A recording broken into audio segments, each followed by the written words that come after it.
Ladies and gentlemen, breaking news. This is incredible. Grab your dong, grab your popcorn because this is good stuff. Okay, so this just dropped less than an hour ago, minutes ago. Breaking RFK Jr.'s HHS hearing is scheduled for Wednesday, January 29th at 10 a.m. This is so good. Guys, I saw this from Axios. RFK Jr. confirmation hearing set for January 29th. And I love that they said why it matters. The hearing is sure to have fireworks, particularly from the Democrats over Kennedy's history of vaccine criticism. So, you know what I love? I love that everyone knows that this is going to be wild and intense coming from both sides. I really think, and I love it. They say that they're going to be looking out for Republicans and Democrats because they're going to see if any Republicans express concern or if any Democrats express openness. And so this is what I thought was really interesting here. And I want you guys to keep in mind as you guys watch it, because I'm sure there's going to be a ton of people who are going to be watching this live. But they say that Kennedy can only afford to lose 3 Republican votes if Democrats are unified in opposition. I don't think they're unified in opposition, but it's still something to keep in mind. And also, if you're wanting to see it live, you absolutely can. This is on their Committee on Finance website, right? So Wednesday, January 29th at 10 a.m. I believe that is Eastern time, of course, right? And look at this. If you want to watch it live, you go to www.finance.senate/.gov. So that is incredible. I also thought it would be beneficial for me to share who is actually on this committee. So go ahead, do what you will with this information. All right. All right. Check it out.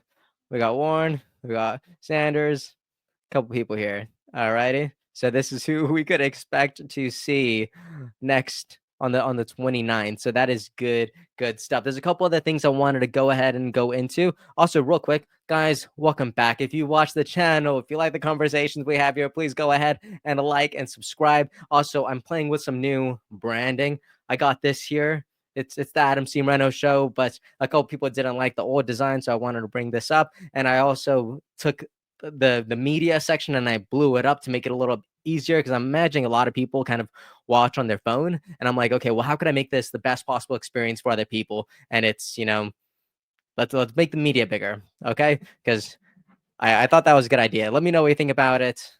Let me know. I'll be checking out the comments. Okay, but I saw this from Benny Johnson. I thought it was really, really interesting, so I wanted to talk about it. This has been viewed millions of times, but check this out. Benny Johnson writes, breaking, President Trump issues a dark warning to President Biden. So check this out.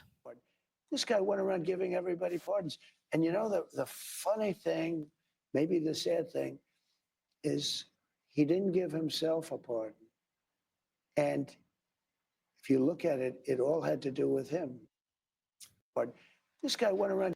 Okay, so a couple of things. One, I just wanted to kind of maybe fact check this a little bit, because for one, I don't think President Biden needs to give himself a a pardon, right? Because the Supreme Court pretty much granted immunity for official acts. So I think Biden's cool, although it's a little sus.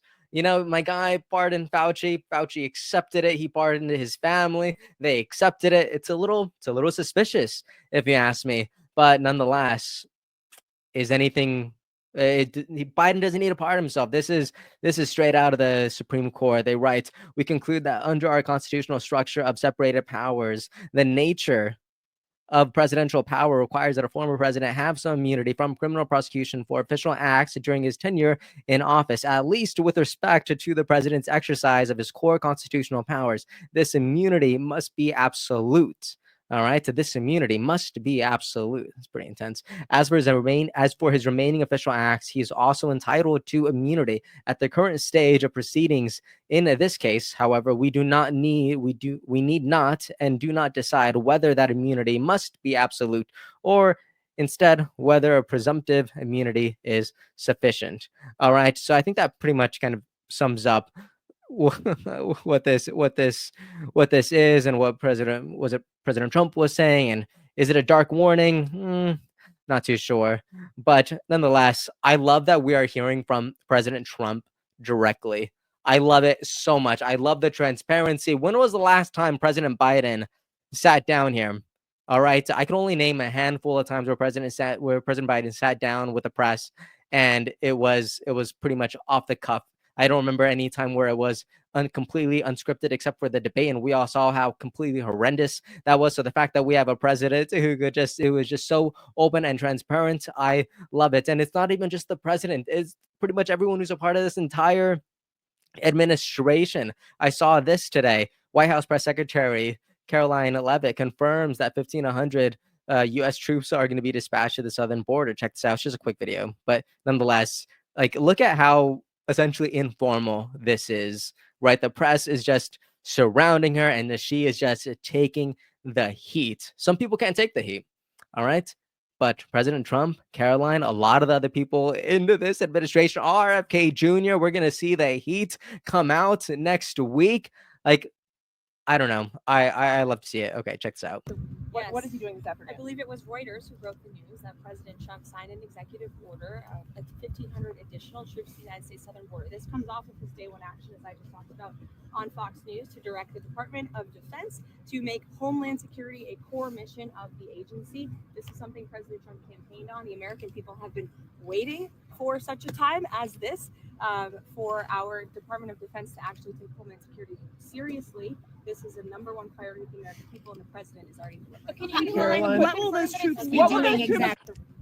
I just love that this is like one of the core values here in this administration is honestly putting the American people first. Okay, check this out. Trump signed a 90-day pause on all foreign aid until Florida, North Carolina, Tennessee, and California citizens are taken care of. She goes on to say, it's amazing how easy it is to help America first. Who would have thought? Isn't that crazy? And it's wonderful to see my money used to do it. I mean, it is our tax dollars, right? Check this out. And I just to go a little bit deeper, I wanted to mention, these are the executive orders that President Trump signed, right? The America First policy directive to the Secretary of State. All right. From this day forward, the foreign policy of the United States shall champion core American interests and always put America and American citizens first. There we go. That is our foreign policy moving forward.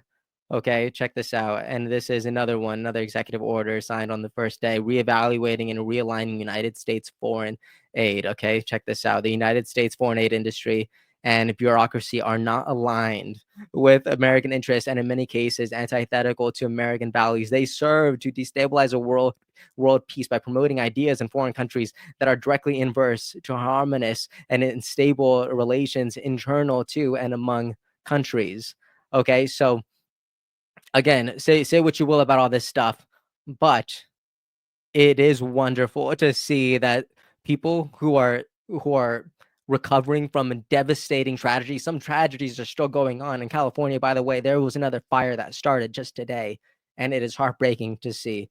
And it's even more heartbreaking to see the last administration completely ignore these people who've been displaced, who've been torn and let down. So to see President Trump, I believe JD Vance is actually over in North Carolina today, and President Trump is going to be on his way soon if he's not already there. And then they're going to go out to California. So I just love to see. Another thing I wanted to share was just the other day I mentioned that Scott Jennings pretty much blew them out of the water at CNN, and he was talking about how great it feels to have a president again. And I just wanted to echo this. So check this out. Well, watching Donald Trump's day today, I'm just struck by the fact that we have a president again. I mean, look at this guy's day. 3 speeches, 196 executive actions, holds a 90-minute press conference narrating each one as he goes along.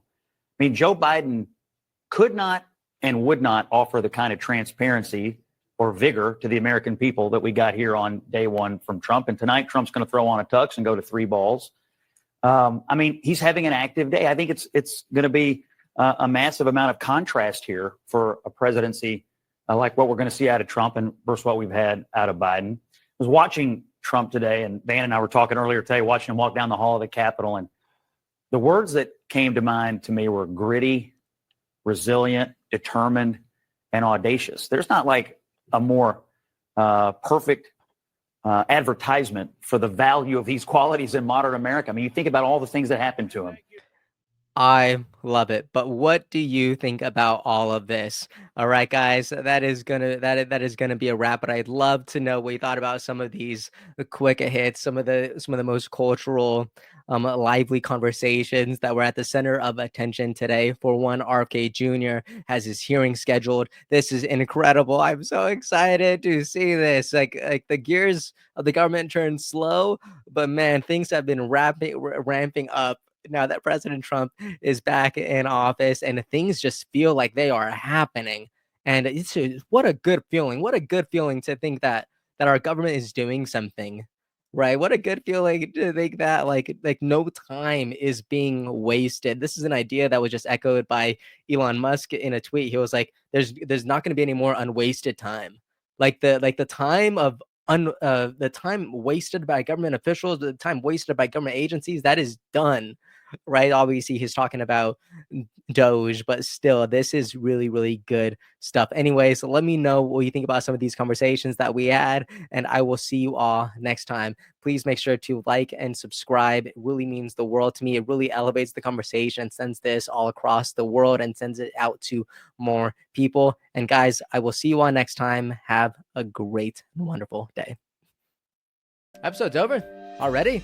Geez, that was fast. Well, they say beautiful things do not last forever, but feel free to watch and listen to another one of these episodes if you're interested in those conversations as well. Also, this next part is huge. Make sure to obliterate that like and subscribe button and turn on the notification bell so you never skip a beat. I also have a newsletter where we dive into the news, politics, and ideas that shape our future. If you're interested in signing up, I'd really appreciate that. Anyways, that's the end of this episode. Thank you so much for watching and listening, and I'll see you next time.